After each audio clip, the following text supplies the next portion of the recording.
Hello again, teachers. John over in Educational Technology here, and today's tutorial is more of just a navigation overview specifically for Google Classroom. So whether you're new to the platform or whether you're maybe a substitute teacher learning about Google Classroom and how that will affect your day, this tutorial is for you. If you've been using Google Classroom for quite a while, you probably don't need this, but hey, you never know. You can always learn something new.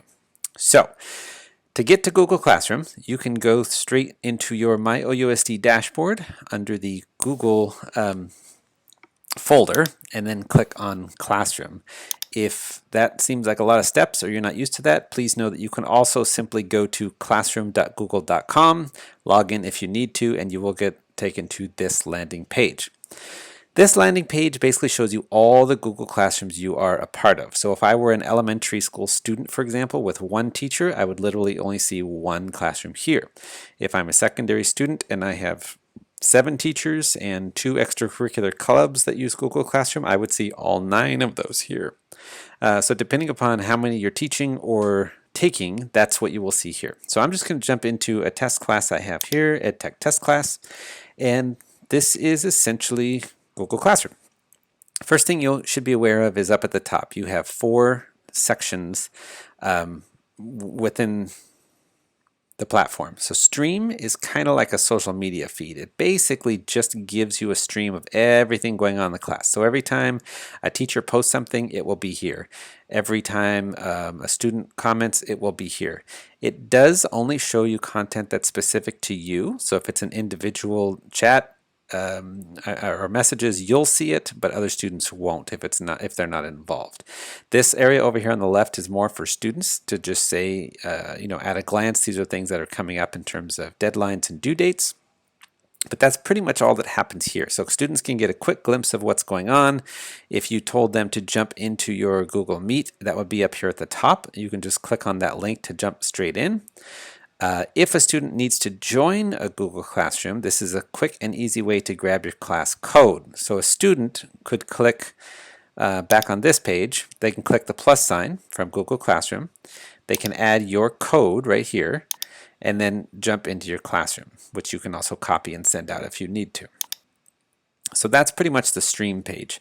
The classwork page is where most teachers spend the vast majority of their time. So anytime you're going to create anything to pass out to students, whether they're individuals or as a class, is pretty much done right here through classwork. So other tutorials we have walks you guys through these, how to create an assignment, how to create a quiz, a simple question, a material, which is essentially like a website or just something you want them to have access to all the time, or to create the topics. So in this case, these are my topics over here on the left: daily check-in, reading, math, and music. Like I said, most of what you guys are going to be doing will be here on the classwork page. Other tutorials will walk you guys how to do that. Also know that Meet link we saw on the stream, that is also here if it's turned on. And then you also have access, like grading wise or checking student work, to the class drive folder, which again we also cover in another tutorial. The People tab will essentially show you who is in the class, both teachers and students. If you are a sub, you most likely will not need to be spending any time in here. If you are a regular full-time teacher, this is where you can individually add students, remove students, add co-teachers. So if you're going to be out and you need to add your principal as a co-teacher or a substitute teacher, you would do that here. And then finally, the Grades tab. Depending upon whether you're utilizing the Aries gradebook integration, this should sync over to Aries. But again, if you're a substitute teacher, you probably don't need to spend much time in here. And then the last thing I want to show you is the settings. So this gear here is your settings that are specific to this classroom. So if I go to those settings, you guys can adjust some other information up here about your class, the invite codes, and more importantly, the Meet link. So in some of the tutorials, we talk about how to use this, but if you're not using Google Meet within Google Classroom, you could always turn this off, and that will not show the icon up here at the top. No more Google Meet here.